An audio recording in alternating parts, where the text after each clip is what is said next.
Et cette semaine, Sophie, dans ta chronique, tu nous parles du dressing, évidemment. Hein. Bah oui, parce que là, depuis plusieurs semaines, comme souvent le printemps, il fait chaud, il fait froid, il fait humide, donc on sort des vêtements légers, des vêtements plus chauds qu'on avait mis au fond, mais qu'on va chercher. Bref, le dressing commence à ressembler à grand-chose, ça te parle. Oh, donc je me suis dit, on va faire un petit point sur le dressing, avec mon quiz habituel. Eh oui, on a ton quiz, tu vas nous interroger. Un petit coup de main pour remettre de l'ordre dans tout ça.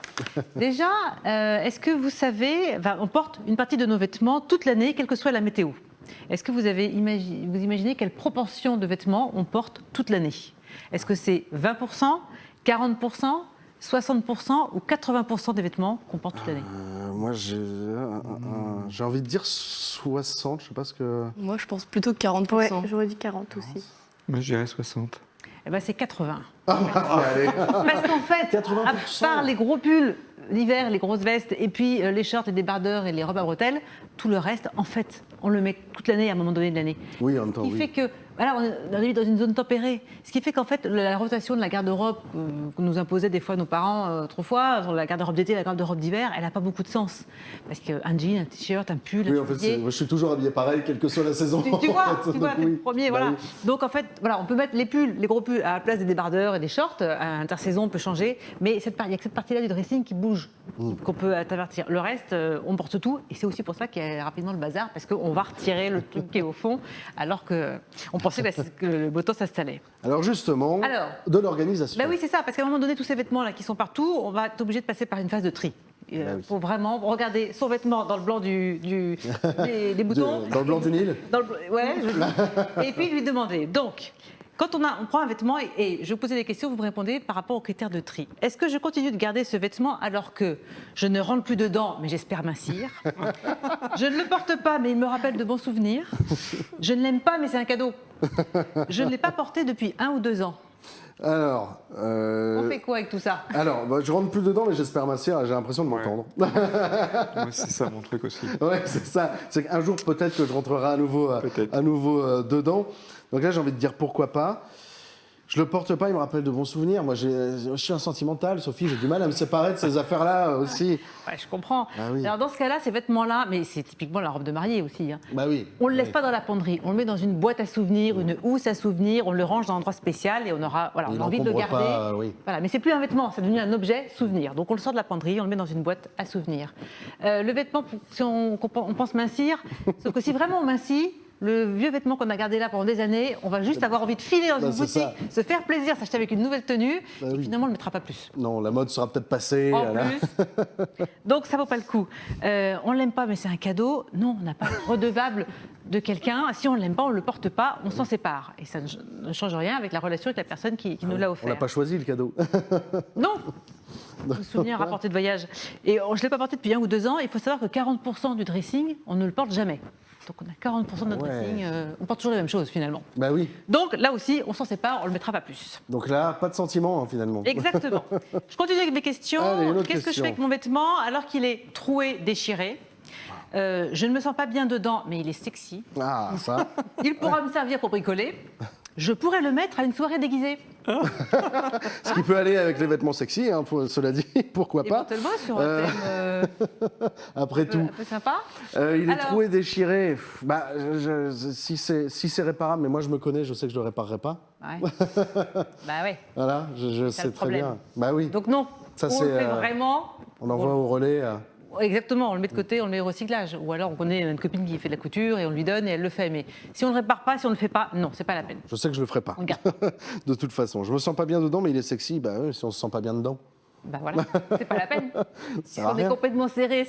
Puis quelle image on donne? Est-ce que c'est vraiment soi avec ce vêtement-là? Est-ce que c'est l'image qu'on veut véhiculer? Bon bah finalement non. Donc allez, hop, dehors. Ouais. Il pourra me servir pour bricoler. Alors oui, mais on n'est peut-être pas obligé d'en avoir 15 000 non plus. C'est ça le risque, voilà. C'est n'importe quel t-shirt un peu déformé, un peu délavé. Bon, bah, je le mettrai pour bricoler, pour jardiner, faire pour la déménager, peinture, faire... voilà, ça, on connaît ça. Bon, alors ok pour 2 ou 3, mais on le range avec les affaires de bricolage. Comme ça, quand on s'y met, on le porte. Parce que sinon, on va l'oublier, là. On l'avait mis de côté. Et la soirée déguisée? Bon, alors là, j'en fais, je sais pas toi Hervé, moi j'en fais pas tous les week-ends des soirées déguisées. C'est la question que j'allais poser. À quand vraiment votre dernière soirée déguisée? Bah, voilà. La veste, pas de def, là, super. Mais on se dit, ça peut servir en plus, c'est vrai. Hein. Voilà, c'est la mode années 70 qui revient. Bon, puis en fait.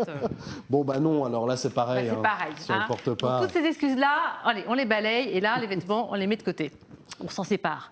Une fois qu'on a trié, quand on a les vêtements que l'on veut garder, qu'est-ce qu'on fait? Est-ce qu'on les range par couleur, par catégorie, par fréquence d'utilisation, par matière? Eh ben alors là. Moi, je suis maniaque, moi, c'est par couleur. Ah, Ah, c'est drôle. Ah joli, ouais. hein. Alors que moi, c'est plus par catégorie. oui, donc les jupes, non, toi, les Je pantalons, parle pas de les jupe, mais verres. pourquoi pas, hein, après tout. Quand je m'achèterai des jupes, je les mettrai Voilà, au tu même les mets endroit. ensemble. Après les matières, donc la laine, le coton, le polyester. En fait, les quatre, par En la fait, ça fréquence dépend de nous. d'utilisation, oui. Et puis de la façon dont le dressing est organisé. Et puis ça dépend vraiment de la façon dont on utilise les vêtements. Si on toute la journée on est en uniforme, par exemple, vous ça va être le cas. Les vêtements plaisir, vous les portez que 2 jours par semaine, pas les jours de repos. Le soir, ça peut être un peu frustrant d'ailleurs. Donc Bah oui. effectivement, et c'est là où on réfléchit à son dressing et puis en fonction des étagères que l'on a, en fonction si on a beaucoup de penderies, au contraire beaucoup d'étagères.